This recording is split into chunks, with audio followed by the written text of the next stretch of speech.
8 minutes and 46 seconds is the only time it took to kill another unarmed black American. Today I participated in the protest in Groton, Connecticut, June 7th, 2020. What a life-changing experience. And it was breathtaking to see all the different faces, colors, and cultures come together for a common purpose, and that's for justice, peace, and change. George Floyd, Breonna Taylor, Ahmaud Arbery did not deserve to die the way that they did. No black American deserves to die, whether they're male, female, straight, gay, lesbian, transsexual, old or young, do not deserve to die. We need change in this country.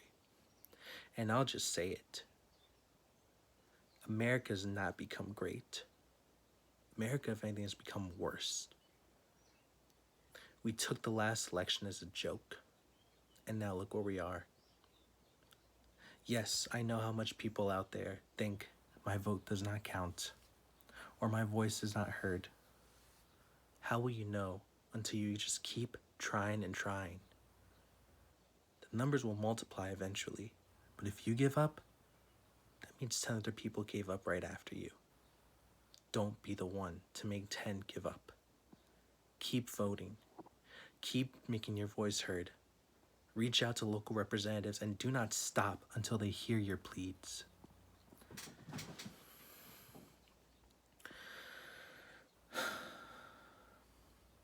Don't think that after these protests are over, that the battle is over. The battle had just begun. Let's all stand together and uplift each other. Uplift our new kings and queens coming into this world, and the ones that are taking charge of a distraught world. Thanks to the younger generation now, they are the ones teaching us. They are the ones that are going out there and making the noise and making the change that has had to happen.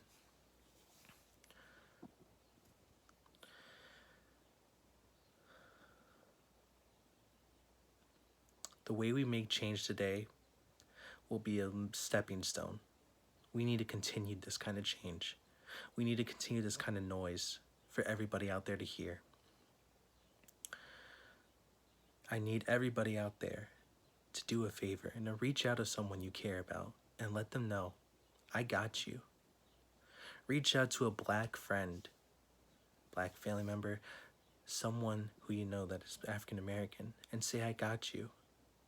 You don't have to be black to be empathetic about the pain and struggle and trauma, that history that they have gone through. You just need to be human. Before God even thought about race, I believe, he just saw us all as humans.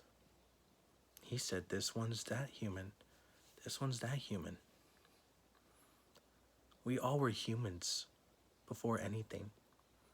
We didn't understand the concept of race until we were taught that one is superior than others. Another message would be that we, as people, especially as people of color, cannot resort to violence, because that is the presumption that society has already put on people of color. We need to be bigger than this. We need to voice our concerns, our hurt, and our pain with peaceful walks, music, and talk. We need to show them that we're bigger than what they think they are, than who they think we are. To any officers that will possibly hear this, I don't hate you. And I don't think that all of you are bad. But I think you have some bad coworkers out there that are making you all look bad. This oath of brotherhood that you've taken to become an officer, something has to change with it. Because apparently what you have going on is not working. If you see someone out there putting you guys in a bad name that is as well a fellow officer, correct them. Let them know what they are possibly not only doing to themselves, but to your guys' station and to the whole subculture of police. Fight for what is right, and you will know that people will fight behind your back as well. If you were to get fired from a station because you were doing what was right, know you will have people behind you fighting for you to stay. Because I'd rather have a good cop, I'd rather have 2 good cops in the entire station than 10 bad cops in one station. Have this talk with the station if you're hearing this. Because I am tired of fearing you. And the people that you defend are tired of fearing you as well.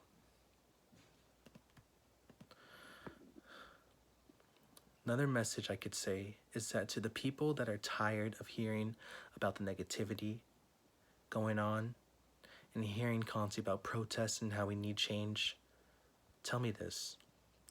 Think about how many Black Americans feel having to walk around in life fearing the news of their loved one or even their own life being shot and murdered.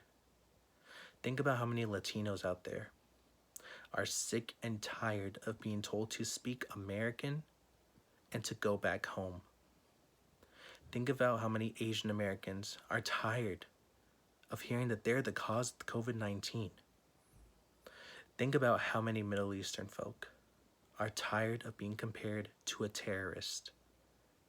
When you can walk into those shoes for a week, then come back and say you're tired. To politicians, community leaders, and everything else that falls into the category, look out for your communities.